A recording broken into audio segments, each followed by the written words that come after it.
So why don't we start with this question about DBeaver. So I use DBeaver for modeling. Can MariaDB load models to DBeaver, and can DBeaver build the model in MariaDB?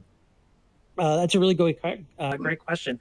I've actually just started using DBeaver myself over the last couple months, and I've really impressed with how flexible it is, just in that I can connect all different all of my application databases. I have a couple hobby applications. I actually haven't tried the modeling capability yet in DBeaver. Ben, do you have any experience with that? Yeah, actually, some good news on this front. We actually partner with DBeaver. In fact, their latest release includes our MariaDB connector specifically for DBeaver. In addition, they are building out to support the enterprise features, such as the audit tables, temporal tables, etc. So yes, it absolutely works both ways. Great. I think we skipped a couple, Joe. I'm going to go ahead and start down at the bottom if you don't mind. Oh yeah, go ahead, shoot. So there we go. Transferring tables from dbf/foxpro to MariaDB, which foxpro has 5 data types. I got no problem with data, bool, or blob. What are the advantages of using, instead of integer, using smallint, mediumint, bigint? Is it hard disk space or any other? Same for the string data type, char or varchar. Thanks. So we'll start with a super easy example, char and varchar. So if you say this column is a char 15, every record is going to store 15 bytes on disk. If you use a varchar, it's going to be whatever that variable is. So say if it's the same 15 characters, it's actually going to be storing 16 bits. And the reason being is that it's storing 1 bit to describe the length of the column. So depending upon your data type, that would pick, or your data, what the data actually is, that's how you would pick which data type. Disk is so cheap anymore, most everybody uses varchar. Varchar 255 is the cheap way. That's the maximum, well, pseudo maximum, but we won't get into that. But you could do like a varchar 10. So that means that column could be up to 10 characters. The key piece to remember is that when you're joining columns from different tables, you want to make sure the data types are the same. Otherwise, there'll be most likely temp table file sort to be able to figure out how to match that data. So same thing applies for smallint, mediumint, bigint. It's just how much you want to use on the disk space. The general rule is base it on the size of the data in the column. So if it's a phone number, you don't need to use a big int, for example. And I imagine too that although this is something you'd probably want to benchmark, having the data type you choose be tied to what you want in the application, you might see some performance improvements as well. It's possible. The big one is to make sure that when you're joining, you match the data types. We've seen that numerous times where, for example, it'll be a char in one and a varchar in another, or an int in one and a bigint in another. It can cause issues sometimes with great performance doing it that way. And those are questions that we'll get through our support. We've been able to help with that. Absolutely. All right. Let's do another one if you don't mind, since we are running behind on a lot of questions. This is great, everybody. We really appreciate this. So the next one is, we are running a 3-node Galera cluster in production. A major issue we are facing is delayed replication. We're in an update done on one node and a query landing on another node where the data is not yet replicated. Does not have the data. Any pointers on how to tweak replication parameters will be sincerely appreciated. Yeah, this one's a very common complaint with Galera. Most people assume that Galera is synchronous, and it's not. It's virtually synchronous. What happens is when you write to one node, it sends that write to the other 2 nodes, and then they certify that they can do that change, but not that they have. And that returns the commit back to the client. So meanwhile, that transaction is actually sitting in the Gcache, in the Galera's cache file, waiting to be processed by those nodes. So the more writes you have, the slower it is to do those writes.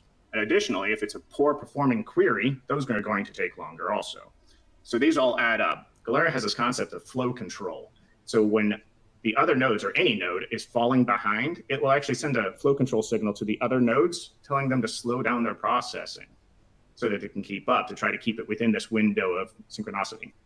So if you're having this problem on a very regular basis, first thing I would do is look at queries. I would check your slow query log, look for any long-running queries, specifically writes, that can be optimized. This could be indexing, it could be rewriting the query, it could be changing the table structure, it could be a lot of different things. If it's only the immediate, you write and immediately select again, if that's the only time you're actually seeing this and not on regular queries, there is a variable. It used to be called WSRep causal reads, and they recently, well, not recently, it's been a few years, but they changed it to WSRep sync wait. And this is a bit mask variable. And by default, it's 0, so it's disabled. But you can set it to 1, which will check on every read, including selects and begin, start transaction, to verify that the data's been there. So it'll say, this transaction ID is 5. Okay, so the node am I reading from is the transaction 4 there. If not, then it waits until it is. Or it'll wait for all of the writes in the Gcache to process up until that statement, right? So if, say there's 10 transactions backlogged in the Galera cache, but that read only needs transaction 3 because this is transaction 4 or whatever, it will wait for 3 to process and then return the result set back to you. So that if it's just that immediate write and then read, this is your answer, WSRep sync wait. Great, Ben. That was a very in-depth explanation. Thanks.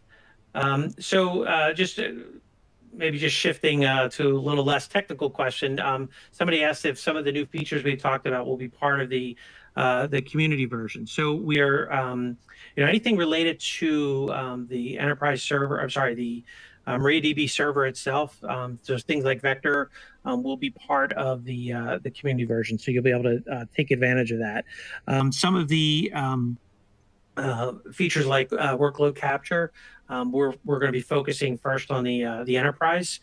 So that'll be in the enterprise version of MaxScale, and then the Kubernetes operator will work with both the community version and the enterprise server.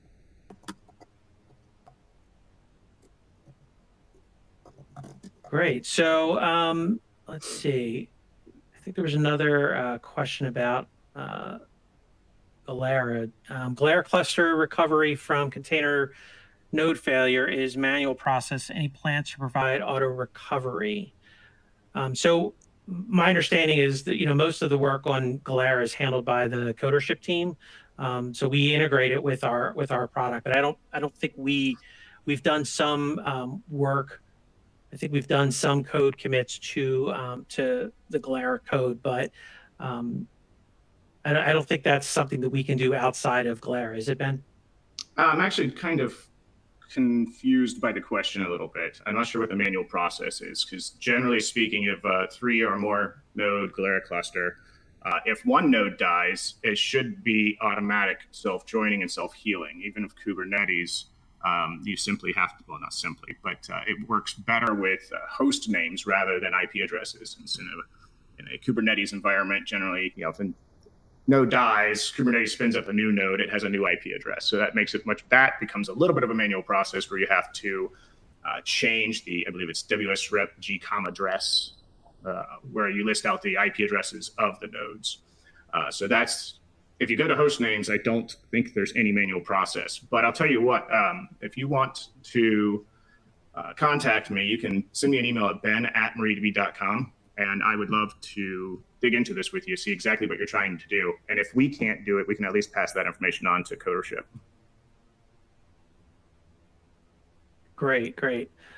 So somebody has a question about the MariaDB series. So why does MariaDB have series of, so basically 10.3, 10.4, 10.5, 10.6? So we've, and where can I find high-level documentation to know the purpose of the different series? So the best place to look for all of that information is on the knowledge base. So when we do a release of MariaDB, we will document the release notes and which talks about the changes between each release and give you some indication as to which version, is long-term support and things like that. So today, generally speaking, if you're on the community server, we generally recommend using the most recent version. So that's going to have the most up-to-date changes, unless you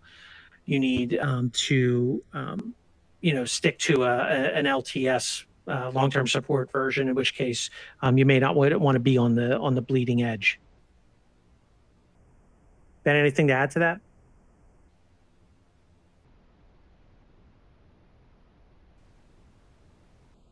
Oh, did we lose you, Ben? Ben, you're. About that, I said no. You hit the nail on the head. You got that right. All right, great. Okay, so is it possible to use MaxScale to distribute my database on many servers and at the same time do a replication on these databases? Ben, what do you think about that? I'm not entirely sure what this means. So MaxScale can do a couple of different things. The most common use case is primary and multiple replicas and read-write splitting and automatic failover. So you have high availability. Primary goes down, MaxScale promotes the replica to be a replica, whichever one the most advanced is, to be the new primary.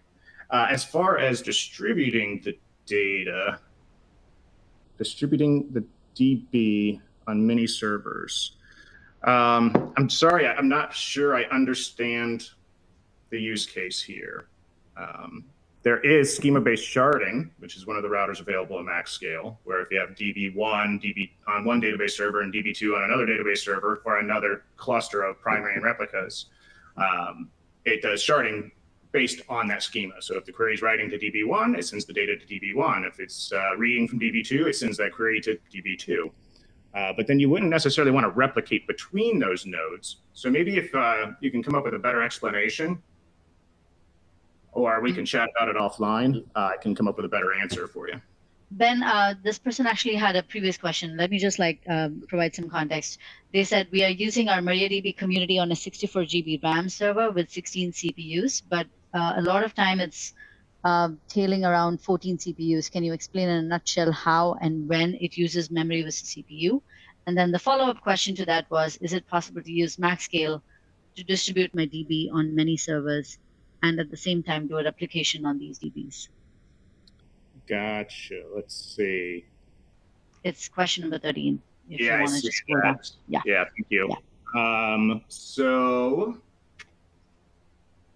how and when it uses memory versus CPU?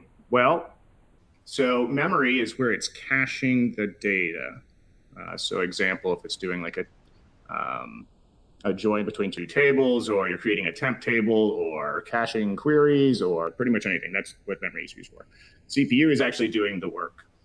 This sounds like you might actually be experiencing a disk I/O issue, possibly. What I would do is take a look at top during a heavy workload and look and see what the I/O wait percentage or what I/O wait time is. If that's higher than normal, that's probably your issue. You want to check and see what your disk speed is. It could be a configuration variable tuning opportunity as well.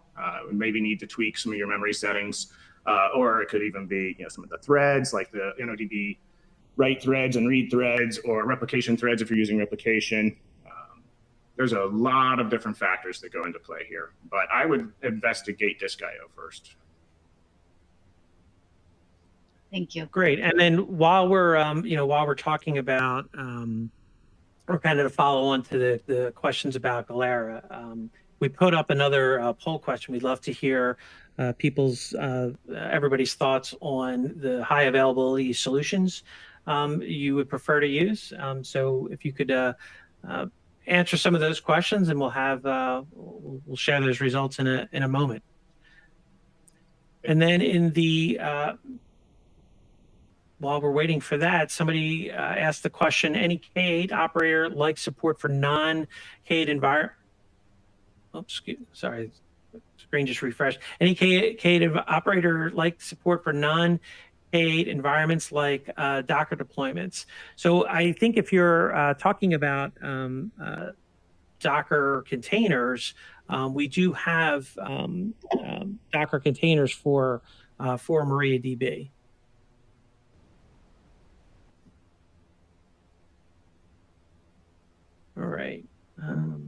So while we're waiting on some poll results, I want to shift gears. We had a couple questions that we had submitted to us offline via Reddit.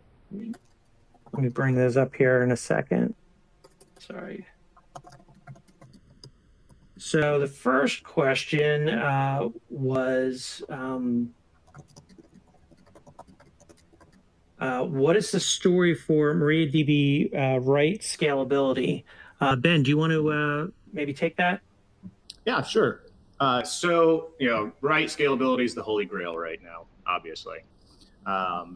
What we have found is that the vast majority of our customers that have write scaling issues it can actually be solved in most cases with query tuning, configuration tuning, server, checking out the server hardware, increasing disk IOPS, faster disks, more CPU, better CPU, better indexing, sometimes changing the structure of the database schema itself.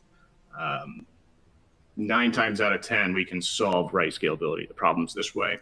In addition, with MaxScale and the read write split plugin or router, you can offload all of your read workload to other nodes, to replicas, and have the primary node handling only the writes. And that allows you to tune that server specifically for writes. And then you can tune the replica server specifically for reads. Great. And then maybe Ash, can you share the answers to the poll question? I think it's related. So I don't know. Is this surprising to you, Ben, that most people are doing asynchronous primary replication? That's not surprising at all. I'm actually surprised to see the fully synchronous that high. But asynchronous is by far and away the most common we see in support. What are the challenges that you typically run into from customers that are having issues around replication? I would say probably the most common issue is replication lag. When their writes are coming in so fast that the replicas can't keep up, because replicas have to do them in order, or at least some fashion of an order. And oftentimes this can be resolved simply by improving the query itself, because only the writes are being replicated, right? And so oftentimes we can find opportunities for improvement, usually with indexing or data type mismatches, or example I've used before is when I accidentally shut down a huge website because I had an index with columns out of order. So it worked well under normal load, but then under higher load, it got crushed and all the replicas and everything, came down. Or it didn't come down, but they became very behind. This was, 15 years ago. But nobody got hurt? Nobody got hurt. No, right. Somebody just couldn't buy some underwear for a few minutes. Yeah, no, so it's that's probably the biggest one is replication lag, but that can usually be solved, like I said, by tuning the queries and looking at opportunities for improving the database structure itself and indexing. And is that something where you'll tend to lean on getting on improvements to the query, or is it are you're recommending them scaling hardware or changing configuration? For replication lag, it's almost, well, I would almost say almost always, but I'd say 60 to 75% of the time it's query tuning, right? Because you have 10 writes going on the primary at the same time, right? In parallel. And then those are written to a binary log, which is then read by the replica, written to its relay log, and then processed on that replica. So you have this whole chain where this transaction's going through, and then it has to be processed on the replica in order. So if that, say each write takes 1 second. So on the primary, it was 1 second because they all ran in parallel. But on the replica, that could be 10 seconds. Could be, right? It depends on if you're using optimistic or not. But it could take 10 seconds to process those because it has to do one, then the other, then the other, then the other. And so by tuning that query to be even faster, it's a benefit obviously on the primary, but you may not have even seen the performance problems on the primary. But now it'll process on the replica much faster, so your replication lag will be much lower. Great. Well, let's move to another question. Well, this is more of a statement. Somebody's always looking for faster bulk inserts, specifically with ARIA to empty tables with wide rows without indexes. Any tips we can point to there, Ben? Ooh, unfortunately, I do not, but I would love to discuss it and hear why you're using Aria. Right. Yeah, same as I said earlier. My email is just ben@mariadb.com. Go ahead and shoot me an email. Let's talk about your use case and see what we can come up with. Oh, and somebody had a follow-up to the Kubernetes question. So the question is about non-K8s operator. The actual question is there, are we going to ship with a Docker Compose file? I don't know specifically if we'll ship with the Docker Compose, but it's a great idea. I don't see why we couldn't. So I'll make sure that we follow up. I'll follow up with my dev team on that, and then we'll make sure that we follow up with you at the after the AMA. There's another one here for the operator. It says, following question regarding the K8s operator, will it support capabilities similar to the Atlas operator? Yeah, okay. Yeah, I'm not familiar with the Atlas operator, so I don't know the answer, but we'll definitely follow up with that. All right. MariaDB shared storage. Any thoughts? I believe you were on the call this morning. This is related to column store, I believe. Right, Raj. Yeah. So I think Raj, we need to connect offline. We didn't bring a column store expert on for you. Sorry. Yeah, we'll definitely sync up. Reach out to us post AMA. All right. So another question: is there any way to safely trim and archive production tables if they become really huge? Absolutely, there is. So the most common that we see is partitioning, and then setting up an event to rotate the partition. This can be monthly, yearly, however you want to do it. You can go to, as long as the data has a timestamp, you can use based on the date and time to separate this data into different partitions. And what that means is, well, there's actually a couple of different ways. You can even archive or truncate data this way as well. But by separating that data into multiple partitions, your more frequent data, which is probably, or your more recent data, which is probably the more frequently accessed data, will be in one partition, but it's much smaller. So for instance, if you have a terabyte table and you have 100 partitions, that's 10 gigs per partition. So it's much less data for the query to go through to return the result set. So what oftentimes happens is you end up with a 10 terabyte or 5 terabyte table, or even a couple hundred gig table, depending upon the data, can drastically slow down as it gets more data because it has to parse through more data to figure out what's going on or to write that data. And so by partitioning, you're reducing the workload for that table, for the queries that are querying that table. And if you can drop partitions. So if you only want to keep, say, 5 years worth of data, you can even set up with rolling partitions where the new year starts, creates a new partition, new data is going into the new partition, and the old partition that is now say like 5, 6 years old, you can just drop that partition.